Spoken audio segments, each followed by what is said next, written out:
We're gonna have a Japanese election soon, coming up this weekend, and I've been hearing a lot about Sanseito, both from the mainstream media and social medias like TikTok and YouTube.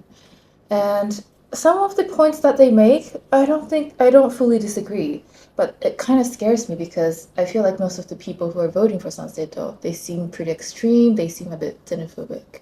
Yeah. And I just wanted to know your opinion about that party, Sanseito. Well, I think Sanseito is super interesting because they're quite right wing in their rhetoric. Their whole slogan is like Nippon first, Japan first, and in a way, they seem to be taking like the playbook from Donald Trump. Like they're super big on social media and they say a lot of controversial things to get attention. And they've actually woken up a lot of people in Japan to voting, which is a good thing, right? Because Japan has like a 50 or less percent of the average population voting, which is crazy low for a democracy. And so, in that sense, I think they're good, like a force for good. But I also think that Japan is actually a country that's very conservative, and usually it's behind the Europe and the West in general, like the US, on what's happening and what trends are popular, right?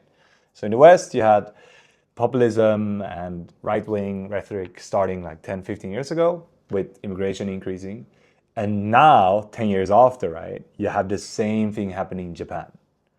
And sadly, I think, sure, being anti-immigrant in itself is nothing wrong. Like, immigrants can cause a lot of issues. And I think if you don't control it and do it the right way, it is a big problem. But just like in Europe and America, I think the issue is that when you blame everything on immigration, you stop fixing the real structural problems. Like, the reason why people feel bad and people feel like they're getting poorer is because they are. And the reason for that is not immigrants.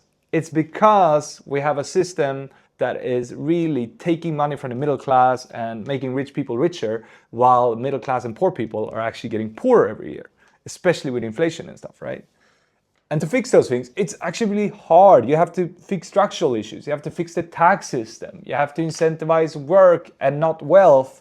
And these things are really hard because if you're wealthy, you don't want your money to be taken away. You rather have a party blaming immigrants than a party blaming rich people. So we're seeing this all over the world, now even in Japan, that rich people are funding these anti-immigration parties so that the middle class and poor people that are the majority can focus on voting against immigrants.